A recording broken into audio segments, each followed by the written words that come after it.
bondade, misericórdia e justiça. O nosso tema de hoje é sobre as mulheres do Evangelho. A verdade é que, ao longo do tempo, sempre ressaltou muito o papel do homem, na sociedade, e até no tempo, nos tempos mais remotos, o machismo estava presente, porque o Evangelho ressalta o papel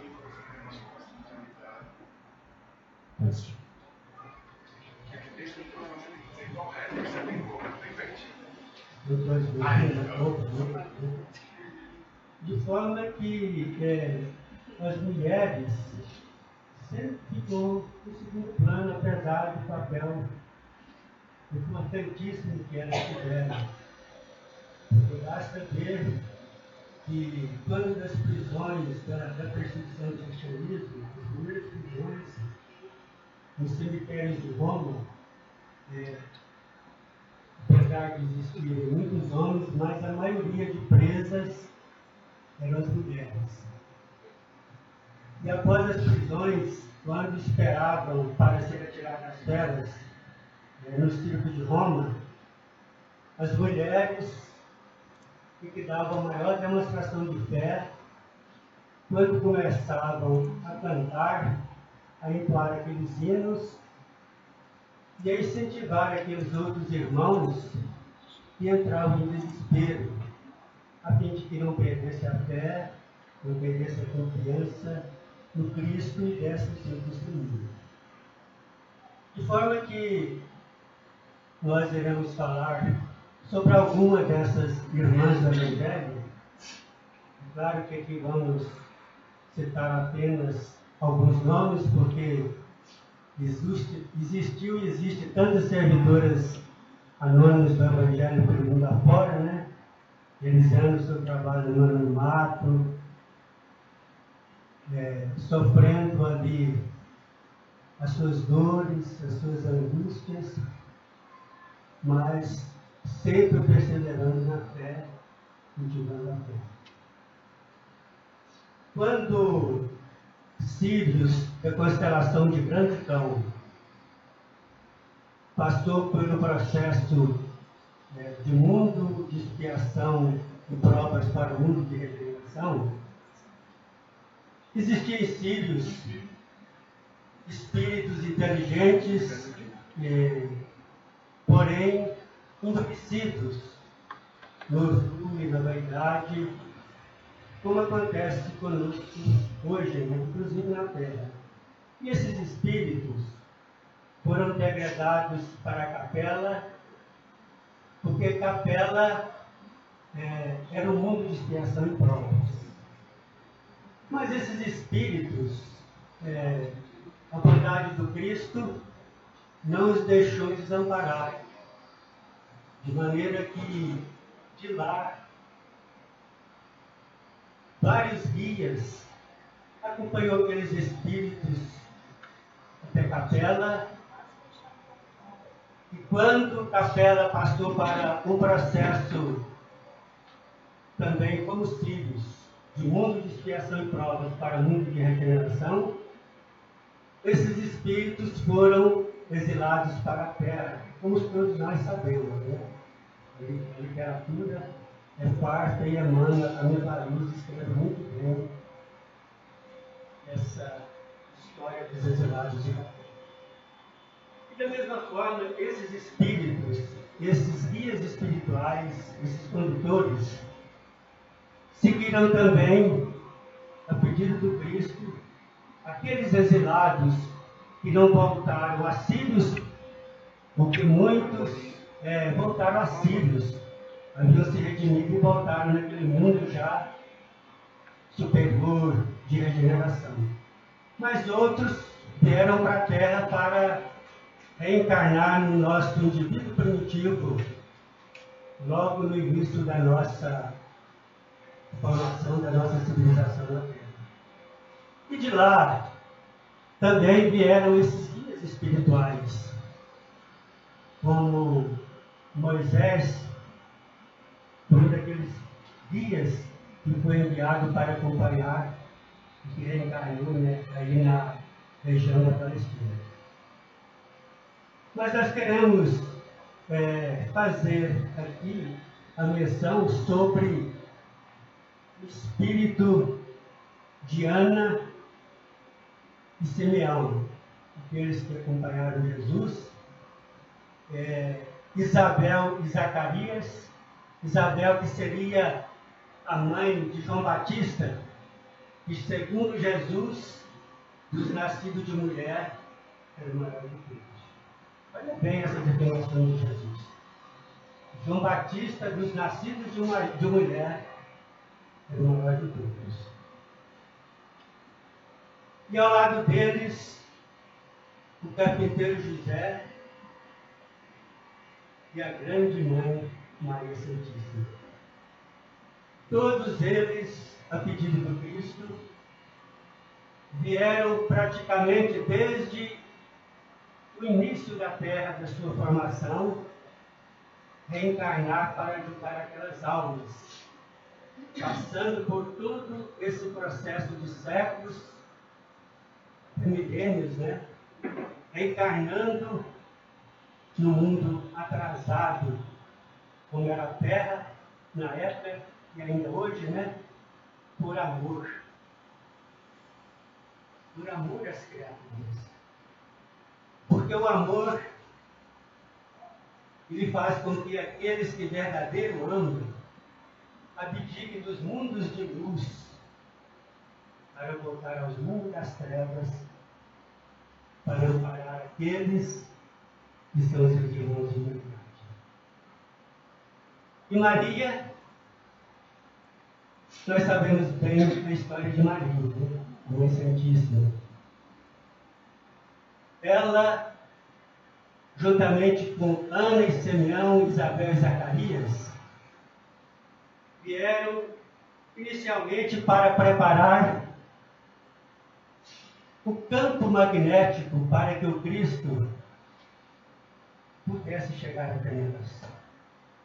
Meus irmãos, porque a distância que separa o Cristo planetário do ser humano como nós é muito maior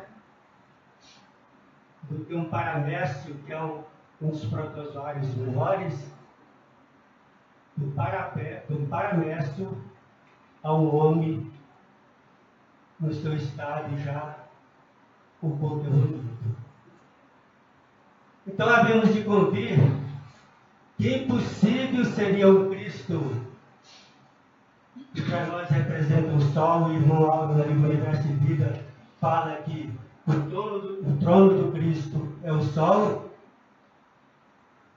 pudesse vir até nós sem primeiro, dentro do milênio, dos milênios que transcorriam, e baixando as suas frequências vibratórias. Aquilo que chamou da maior tortura cósmica que existiu. Diz que não haverá jamais dor maior, nunca existiu e não existirá dor maior, essa do Cristo ter que se tangibilizar entre nós, baixar as suas frequências. Seria como pegar o Sol e diminuir a sua luz até que esse Sol se transformasse em uma lâmpada ou um farol. Então imagine nós o que é essa tortura. Porque quanto mais evoluído o espírito, maior é a sua sensibilidade. E Maria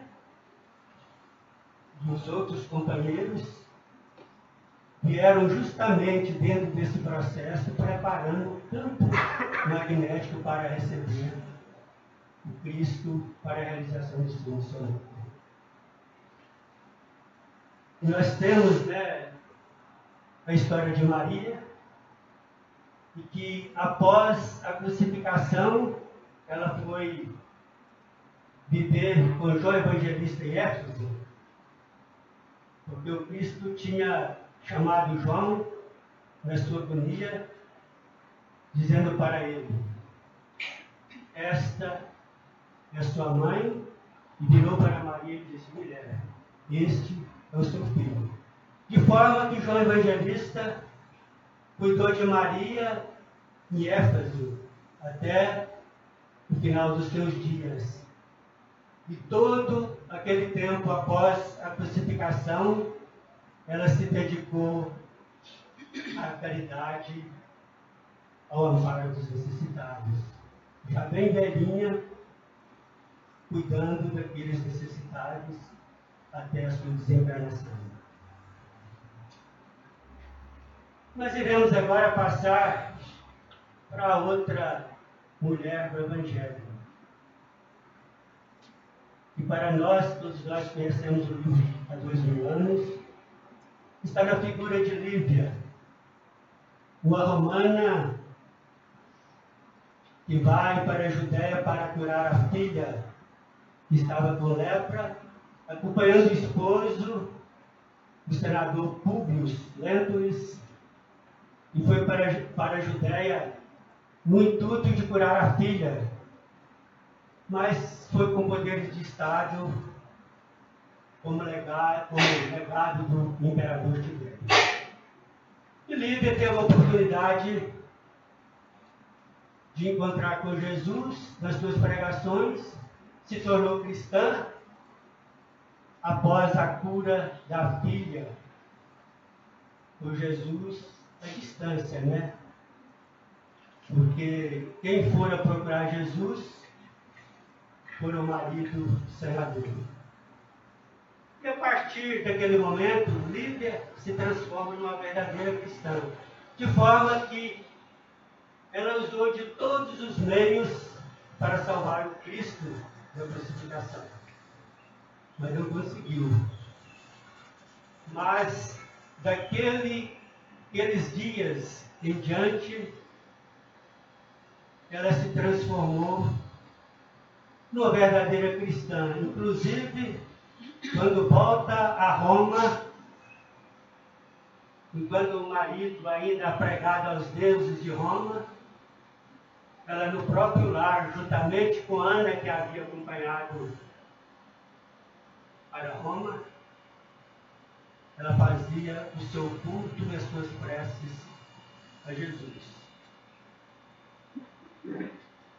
Quando começou as perseguições, ela foi presa em um dos cemitérios de Roma e levada para as dependências do circo, onde os cristãos iriam ser lançados às pedras. E quando ela estava presa juntamente com a criada, ela pede para trocar as vestes.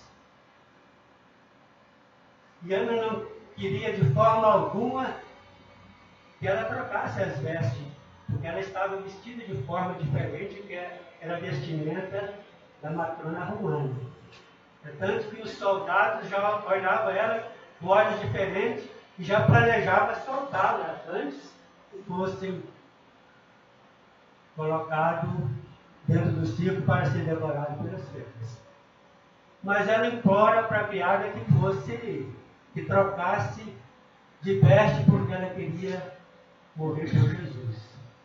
E assim aconteceu, que a criada é solta, enquanto ela é levada e é devorada por um dos leões africanos. E após o seu desencarne, o próprio Cristo é que foi recebido.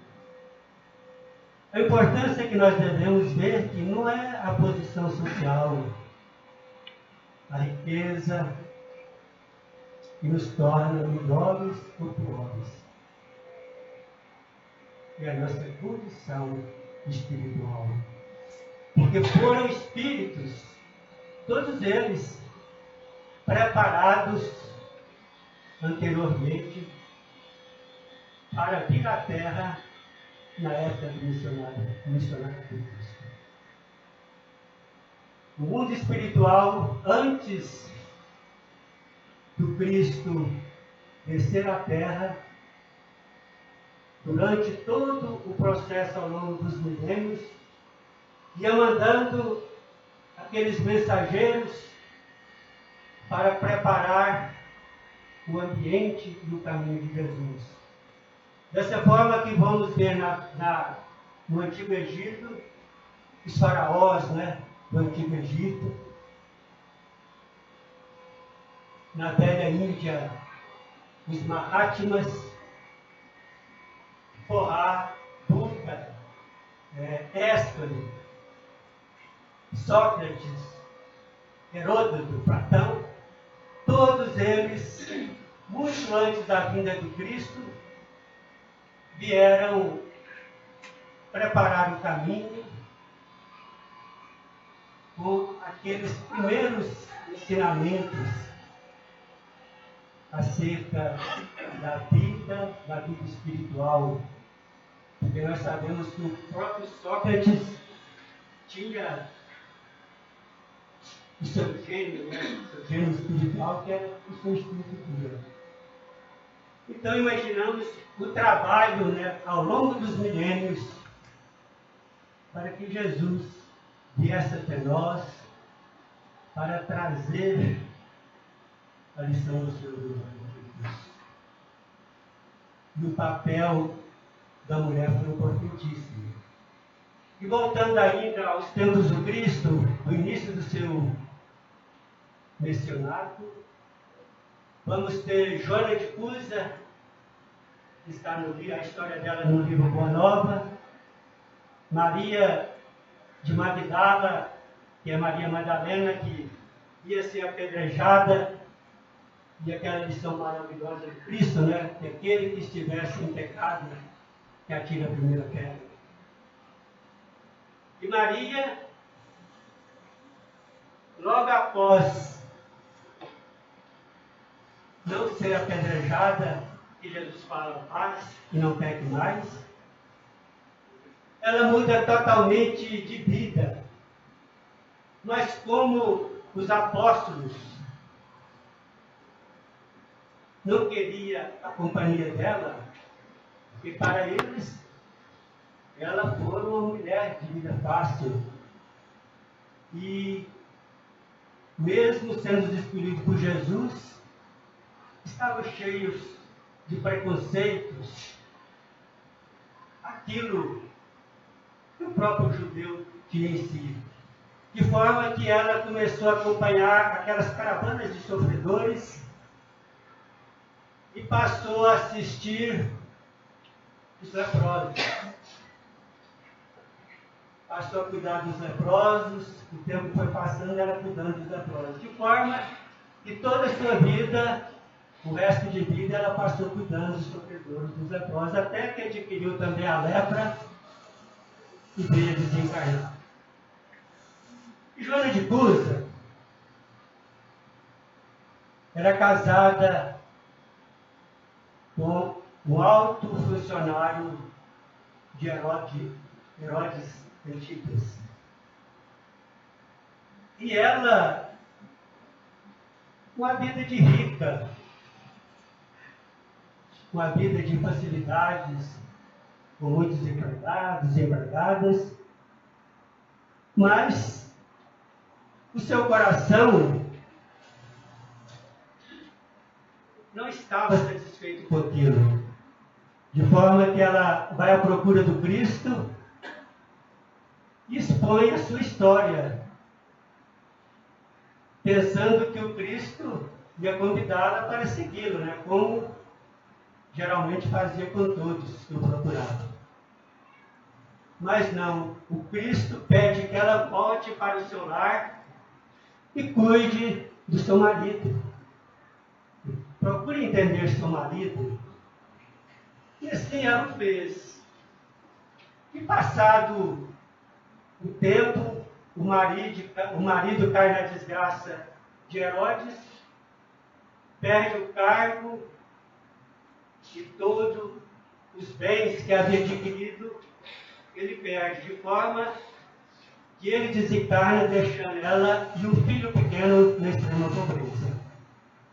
E aí, Joana de Cusa passa também a cuidar dos menos favorecidos. Cuidar daqueles deserdados da vida, aqueles sem esperança. E ela procurava devolver a esperança a todos esses adultos. E quando ela vai para Roma, já com os cabelos brancos, já em idade avançada, ela também é presa, juntamente com o filho ainda jovem, levada ao circo de Roma. E lá no auge do desespero, o filho pede para que ela abjurasse em nome de Jesus, a religião. Está ouvindo todo mundo? Isso. De forma que ela passa em revista na memória todos os dias do passado, desde a juventude, os tempos de opulência, as dificuldades no convívio com o esposo, os encontros com Jesus, e de imediato ela repreende o filho, porque o filho fala para ela: mãe, abjura ao Cristo. Você não vê que nós perdemos? E a mãe retruca dizendo-lhe: cala-te, cala-te, meu filho. Jesus, que era o justo por excelência, não desdenhou o sofrimento, não desdenhou a cruz, e morreu para nos dar o exemplo da imortalidade. E a partir daquele momento é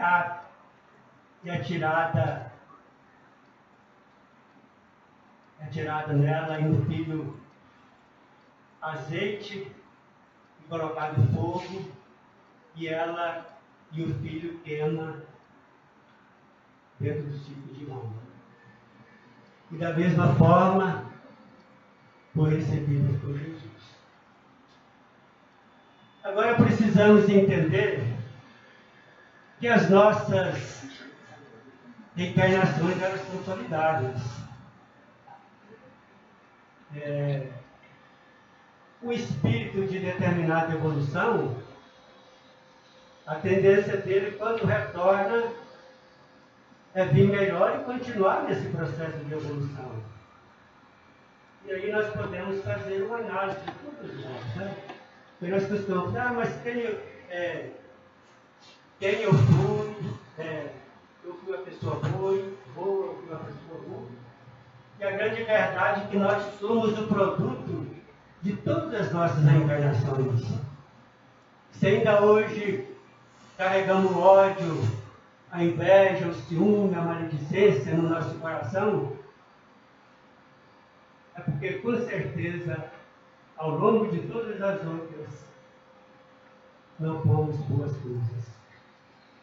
É a expressão popular, né? Não fomos boas coisas. De forma que todos nós que estamos aqui somos espíritos atrasados, mas em busca de adquirir essa luz, essa iluminação. Meus irmãos, esta é uma caminhada espinhosa, porque ela depende só de mim, só de você. Não tem o pai do lado, não tem a mãe, não tem o parente. A luz é uma conquista individual. E as leis divinas, nas leis divinas não existe preferência. Não existe a lei do menor esforço. Não existe o mérito desse novo costume.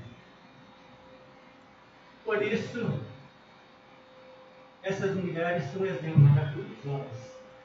E Joana de Cusa, quando Francisco de Assis preparava para reencarnar em Assis, ela se integrou à equipe de mais de 200 espíritos já evoluídos para renascer na Itália, naquela região, para ajudar Francisco de Assis na sua missão luminosa. E ela nasce na mesma época que Francisco de Assis, na figura do Espírito Clara de Assis. Aquela que foi a doçura em pessoa, né? O amor feminino realmente em pessoa. Aquele amor que transcende a todos os sentimentos de paixões que eu fiz ainda predominando nós. Então, Clara foi um ponto de equilíbrio para o grande espírito de João Evangelista que reencarna na pessoa de Francisco de Assis.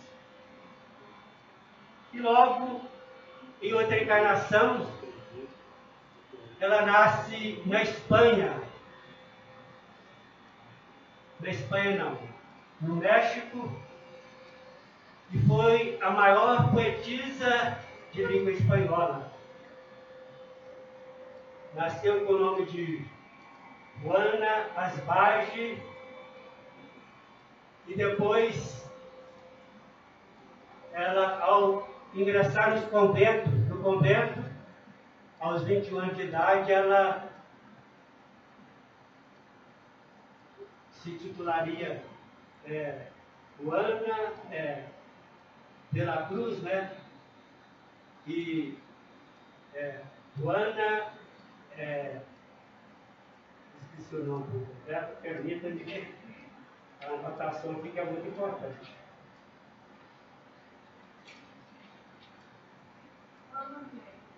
Não. Juana Inês de Asbage. E logo após, né, a Sora Juana Inês de la Cruz. E Joana, que aqui no caso é Juana, que foi uma das maiores poetisas da língua espanhola, se não a maior, 66 anos depois do seu desencarne, vejamos que é um prazo curto, né? 66 anos depois, ela renasce na Bahia, na cidade de Salvador, como Joana Angélica de Jesus. E também, por volta dos 21 anos, vê como a lógica das reencarnações. Ela se ingressa no convento na Bahia e, quando da invasão dos portugueses à Bahia na Guerra da Independência, ela toma a frente para proteger as monjas, porque era costume e era a barbárie da época, nos períodos das guerras, nos períodos de guerra, os soldados estupravam as mulheres. O que deve acontecer hoje também, né? A maior estupidez. E Joana Angélica desencarna desse processo na Bahia. E na metade do século XIX, ela integra a equipe do Espírito da Verdade quando se preparavam para a vinda do cristianismo, a evidência do cristianismo na terra, na figura do Consolador, que é a doutrina espírita. E lá no Evangelho segundo o Espiritismo, ela assinou duas mensagens como o Espírito Amigo. E está no capítulo 7, no capítulo 97, a lição da paciência, que é uma das lições mais belas que existe no Evangelho. E lá ela assina também como Espírito Amigo. E no capítulo 18, na Instrução dos Espíritos, item 15, também é de autoria de Joana de Ângeles, que assina como Espírito Amigo. Dar-se-á aquele que tem, é uma lição que fala, aquele que mais tem, mais será lhe acrescido. E aquele que não tem, ou pouco que tem, lhe será tirado. Se você olhar pelo lado material, ela é bastante controversa, né? Porque nós só olhamos as coisas pelo lado material.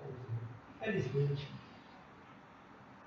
Nós não olhamos pelo lado espiritual, pelo lado material.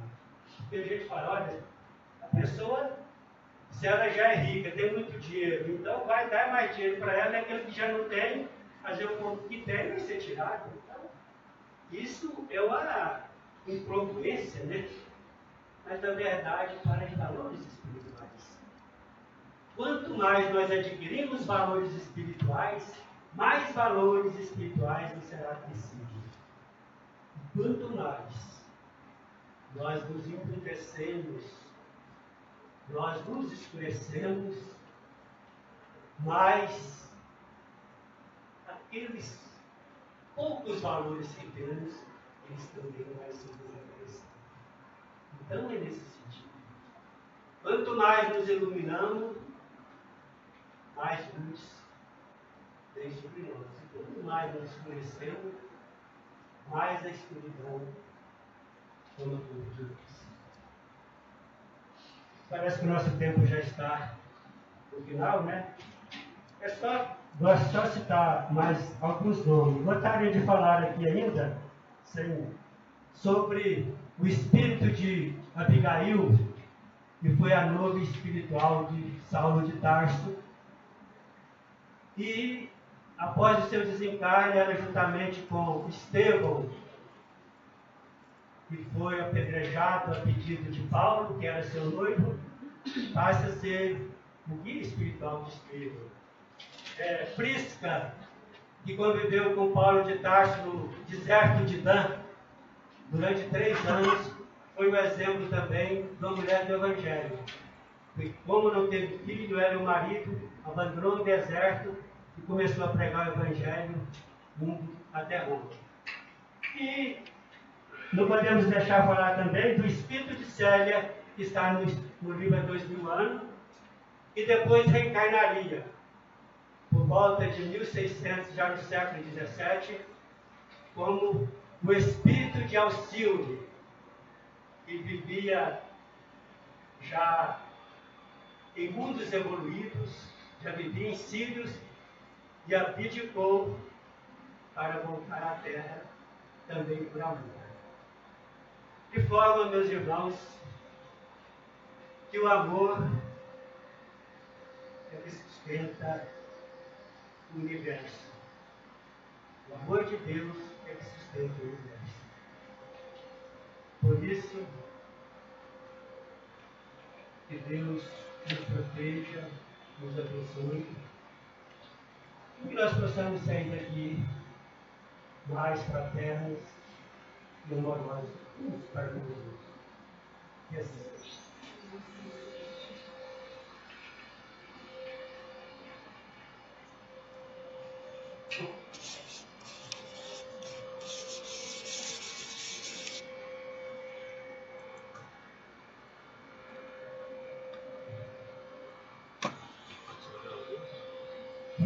Cadê o mouse para me desligar a transmissão? Para nossa prece. Peraí. Valeu. Lembrando. Deixa eu fazer a prece, mano. Deixa eu Que a oração liga a criatura ao Criador. E que a prece é a maior força que nós possuímos, que será capaz de remover montanhas, pois ela será a expressão da nossa fé. Jesus, bom e amado Mestre, nós, Senhor, que não avaliamos a extensão da Tua grandeza, o Teu sacrifício para vir até nós, para nos ensinar as lições maravilhosas do amor. Ainda te fazemos chorar tantas vezes, como disse o evangelista Marcos. Ó raça incrédula e perversa, até quando me farei sofrer? E assim, Senhor, já passado mais de 2 milênios, ainda te fazemos sofrer quando não cumprimos, não absorvemos as lições de amor que tu nos deixaste. Mas ajude-nos, Mestre, a sair do nosso casulo de imperfeições e estender bons ao rumo do infinito em pensamentos de amor, de abnegação para com todas as criaturas. Abençoa, Senhor, o nosso mundo que vive os seus últimos ais das expiações e provas, como os filhos, como capela, e que nós possamos, Senhor, entender que somos os trabalhadores da última hora e que esta é a última oportunidade para a herança da terra, porque do contrário devemos buscar outros mundos mais atrasados que fazem jus com a nossa condição espiritual, mas que mesmo lá, Senhor, que possamos ser úteis a todos aqueles que serão nossos companheiros. Mas que a terra, Senhor, de hoje possa ser abençoada dos quatro santos, a todos os governos do mundo, que a tua luz possa dissipar as trevas, a fim de que o seu reino de amor possa realmente ser implantado na nossa vida. E obrigado, Senhor, pelo dom da vida, por tudo que temos e que somos.